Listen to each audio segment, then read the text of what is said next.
If you're thinking about moving to Canada but you have no idea where to start, here's the video for you.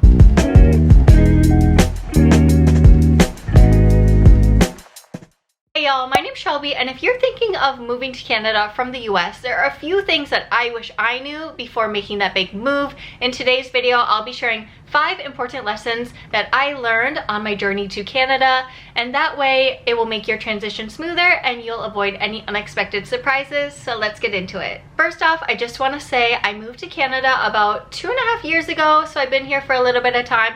I mostly grew up in the US, but I did move around quite a lot. Within the US, I've moved a lot. I've also moved to Japan after university, so I've had a lot of experience moving. So as far as like moving to Canada, it wasn't going to be a big shock for me because I've done some big moves in the past. But you know, I would think that moving to Canada would maybe be a little bit easier because US and Canada are so close, but obviously there are some things that I had to learn along the way. So I really just want this video to be informative for you and also ease your mind if you are really looking to make that move from the US to Canada. It can be a bit scary, but I'm here to help, and I just want you to know like everything will be okay.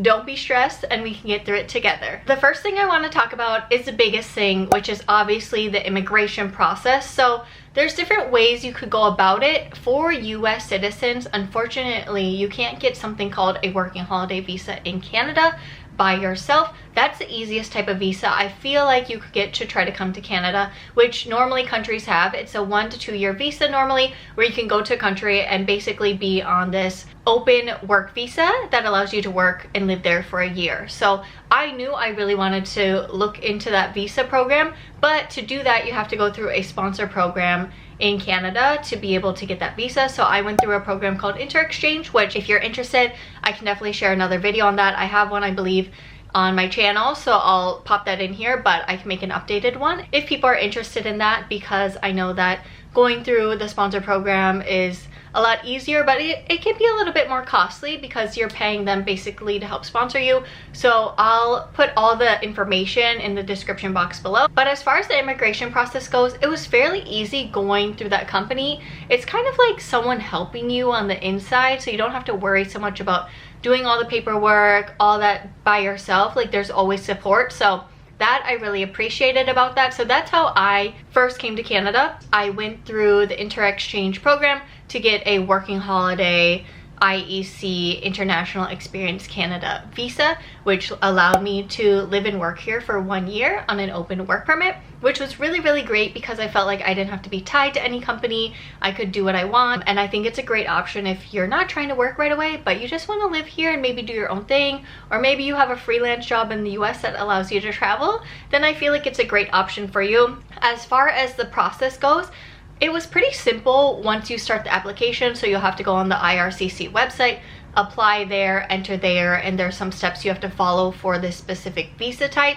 But once you do that, it's pretty simple depending on the country of your citizenship. I feel like for US citizens, it's pretty streamlined. I feel I submitted it and I heard back within like 5 or 6 months. So the turnaround time is pretty fast. You do have to be invited to the pool to be able to apply, but once you actually like get to apply and things like that, I heard back pretty fast. So I was really happy about that. I felt like the process was very smooth. Of course, when you have to do any type of documents or anything, it can be a bit stressful. I'll be honest, all of those immigration type of things can be stressful, but with Inter-Exchange, they help you along the way. So I did that program for about 2 years because as an American, you can apply one more time. It's a separate visa, but you can apply one more time. So when I applied again, the funny thing is you have to like leave the Canadian border and then get your new visa issued again at the Canadian border. So I had to like go back to the US for a day, come back to Canada, get the new one issued, and come back.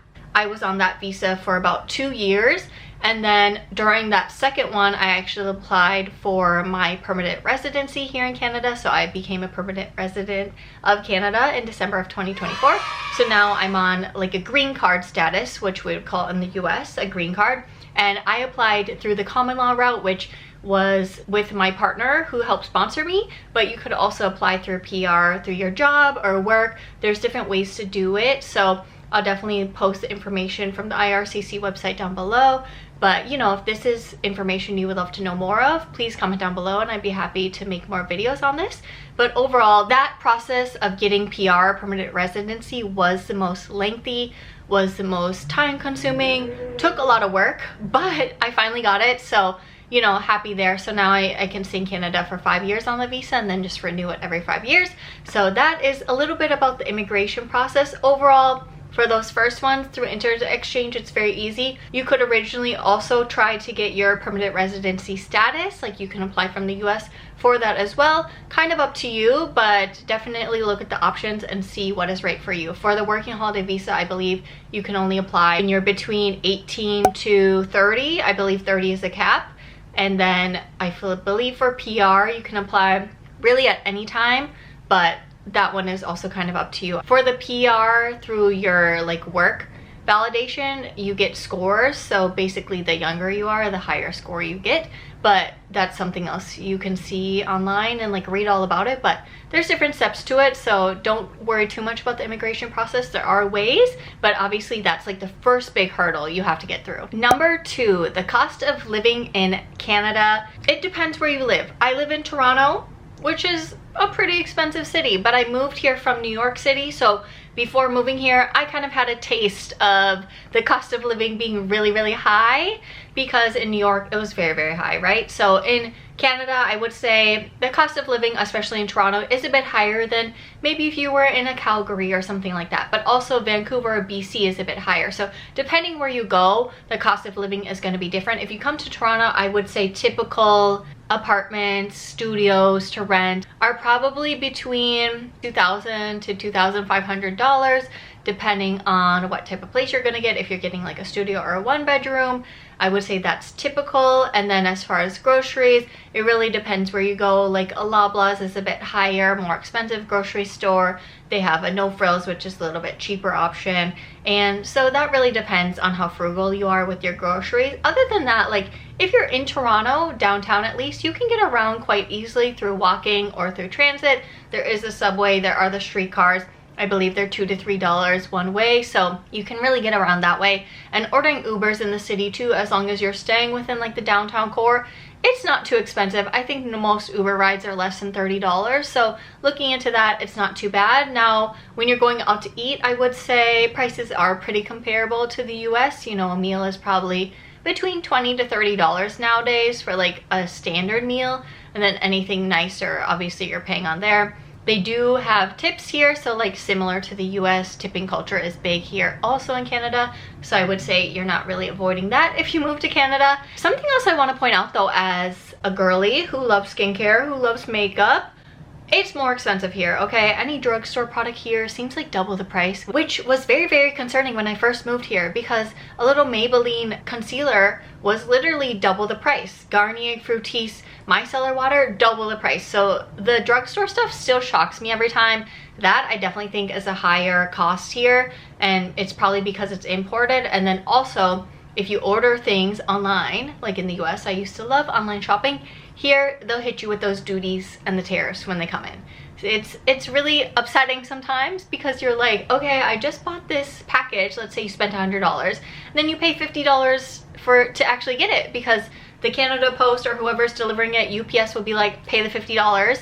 You need to pay the duties on this, and that's annoying. So those are some things about the cost of living that I noticed. I feel like online shopping has been the biggest scare for me as an online shopping consumer, but it also has made me shop way less, and now I try not to shop online as much at all. So that's something there about the cost of living, but feel free to ask any questions down below if you're curious on any specific things. The third thing is the healthcare system, which I feel like is the huge difference between the US and Canada. So here in Canada, they have OHIP, which is their universal healthcare system. So if you do want to be enrolled in the OHIP and get an OHIP card, you have to be living in Canada for 6 months, and there's some requirements with that you have to have. But if you're on a work visa, you are allowed to get it. So don't make the mistake I did and wait like over a year to get it.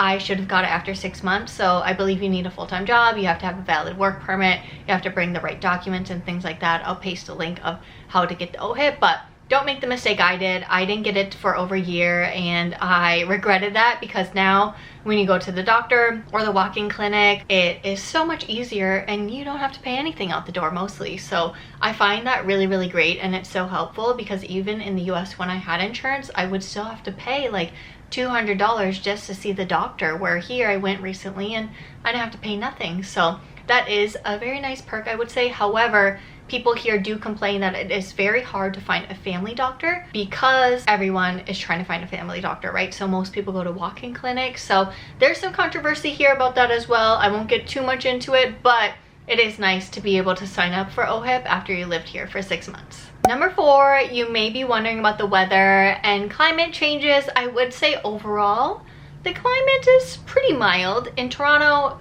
you get the 4 seasons. You get spring, summer, fall, and winter. And I grew up in Minnesota, so I am used to the winters. But if you're not used to the winters, let's say if you're moving from California or Arizona or some hot state, and you're like, oh, I want to go to Canada, I want to go to Toronto. There are some winters here. Be prepared, especially if you're coming to Toronto. If you're going anywhere else more north, you got to be even more prepared, okay? The snow there is probably going to be rough. Toronto, it's not too bad, and I'm saying this as a Minnesotan, so you may be like, your perception is skewed, but I would say it's not too bad. It's pretty mild.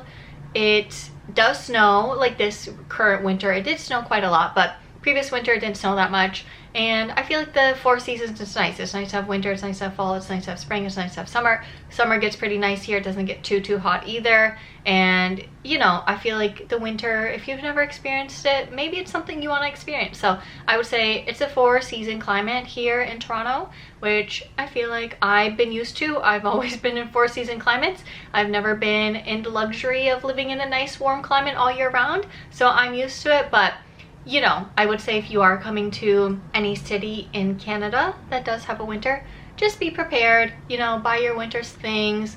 Don't be shocked if you see snow. It gets a little bit snowy, but it doesn't really last that long, so you'll be okay. Number 5 is Canadian culture and the pace of life. So living in Canada as an American sometimes can be very interesting. You know, sometimes people will talk about Americans in front of me and I'm like, this is a little bit awkward. So I work for a Canadian company here at their Canadian headquarters, and I would say the work-life balance is a lot more chill than when I lived in New York City. At least in New York City, I was working in the fashion space, and obviously things are more hustle and bustle there. It's the commuting, it's the working hard, it's the working long. And I would say the work-life culture here feels a bit more balanced, but I think my company just has a very good culture in general, where I do believe that people are still working really hard here. I wouldn't say the work-life balance here in Canada is much better than US. I think it's pretty the same. Like, I think people think the same.